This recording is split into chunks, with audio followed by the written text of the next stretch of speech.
Hello everyone. One word substitution series part 3 में आज हम कुछ नए वर्ड्स लेके आएंगे जो एक ही वर्ड में हम पूरे के पूरे सेंटेंस को कह सकते हैं। तो मेरी रिक्वेस्ट है कि वीडियो में एंड तक जरूर बने रहें और अभी तक चैनल को सब्सक्राइब नहीं किया तो प्लीज़ सब्सक्राइब, और इसके साथ ही जो पिछले 2 पार्ट्स हमने इसमें डाले थे वो भी जरूर देखें, जिसके मैंने लिंक जो डिस्क्रिप्शन में डाल दिए हैं। तो चलो शुरू करते हैं। अब ये देखिए sentence, a child whose parents are dead. वो बच्चा जिसके माता पिता मर चुके हैं उसको हम सिंगल वर्ड में कहते हैं orphan. One who seize bright side of things, जो आशावादी व्यक्ति होता है, जो चीजों को सही नजरिए से देखता है, वो ये सोचता है कि आगे जाके चीजें अच्छी होने वाली हैं, तो उसको हम कहते हैं आशावादी या ऑप्टिमिस्ट इंग्लिश में कहते हैं। One who seize negative side of things, कई ऐसे लोग भी होते हैं जो हमेशा नेगेटिव ही सोचते हैं, नकारात्मक सोच होती है उनको उनको हम कहते हैं pessimist. To expel from society, अगर किसी को अपनी जो कम्युनिटी है, सोसाइटी है, उससे बाहर कर दिया जाता तो उसको सिंगल वर्ड में हम कहते हैं उसको ऑस्ट्रेसाइज कर दिया है।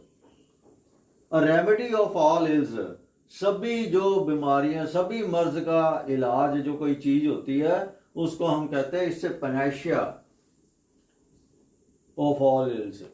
One who believes in traditional values, जो इंसान पुरानी अपनी जो है वैल्यूज है उन पे ऊपर विश्वास रखता है, उनको मानता है, जो ट्रेडिशनल वैल्यू है, तो उसको हम इंग्लिश में बोलते हैं Orthodox. One who loves own country, जो अपने देश से प्यार करता है उसको हम कहते हैं patriot. Murder of one's own father, अगर अपने ही पिता का कोई कत्ल करता है तो हम उसको कहते हैं पैट्रिसाइड। वन हु लीड्स अदर, जो दूसरों को दिशा देता है, आगे लेके जाता है, उनका मतलब लीडर बनता है, आगे चलता है उनके, तो उनको हम कहते हैं पाइनियर। मतलब कोई चीज शुरू करता है समझो, उसको भी पाइनियर कहते हैं।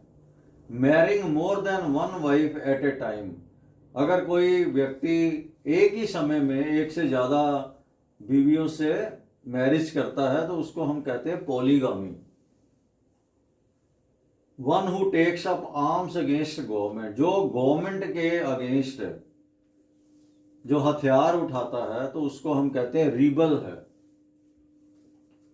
टू मच ऑफिशियल फॉर्मेलिटी, अगर कोई ऐसा सिस्टम होता है जिसमें बहुत सारी जो है ना फॉर्मेलिटीज होती हैं, ये काम करो वो काम करो, मतलब जरूरत से ज़्यादा जो फॉर्मेलिटीज रखी होती हैं, तो उस सिस्टम को हम कहते हैं red tapism.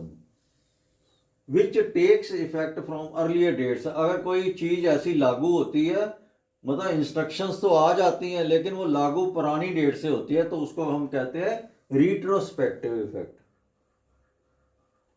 One who is indifferent to pleasure and pains, जिसको ना कोई फर्क ही ना पड़े, चाहे वो खुशी का मौका हो, चाहे वो कोई दर्द की बात हो, गम की बात हो, उसको कोई फर्क ना पड़े, उसको कहते हैं ये स्टॉइक है, indifferent to pleasure and pens.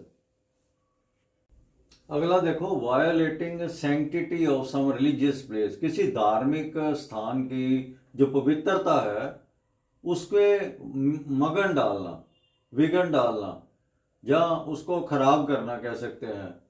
जो एक्सेप्टेड नॉर्म्स है उस जगह पे वहां के अगेंस्ट में कोई काम करना तो हम कहते हैं sacrilege.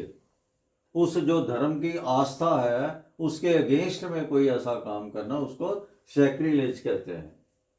Happening at the same time, कोई दो चीजें एक ही जगह एक ही स्थान मतलब समय में हो तो उसको कहते हैं simultaneous. One who speaks on behalf of others, जो दूसरों के बिहाफ पर बोलता है उसको हम कहते हैं स्पोक्स पर्सन। मतलब कोई ग्रुप है, क्योंकि सारे तो मेंबर नहीं बोलेंगे ना, उनके एक ही व्यक्ति जो उनके सबके बिहाफ पर बोलता है उसको हम कहते हैं स्पोक्स पर्सन है। One who doesn't take alcoholic drinks, जो नशीली जो पदार्थ है वो नहीं लेता, जैसे शराब नहीं लेता, तो उसको हम कहते हैं टी टोटलर। मतलब कोई भी नशीला पदार्थ नहीं लेता, तो उसको कहते हैं बिल्कुल टी टोटलर है। A well and long experienced person in a line, किसी एक लाइन होते हैं ना जो उसमें अगर कोई बहुत ही अच्छा किसी का एक्सपीरियंस और बहुत लंबा एक्सपीरियंस हो, तो हम कहते हैं ये वेटरन है। A man whose wife has died है, वो व्यक्ति जिसकी पत्नी गुजर चुकी है, तो उसको हम कहते हैं वन वर्ड में विडोअर है। तो देखा हमने बहुत सारे वर्ड्स, जो नए वर्ड्स हमने डिस्कस किए हैं, जो वन वर्ड सब्स्टिट्यूशन में, जो एक ही वर्ड में हम पूरा का पूरा सेंटेंस कह सकते हैं। तो मैं उम्मीद करता हूँ कि आपको ये वीडियो सही लगी होगी, और अगर पसंद आई हो तो please like, subscribe, share and comment. Thank you very much.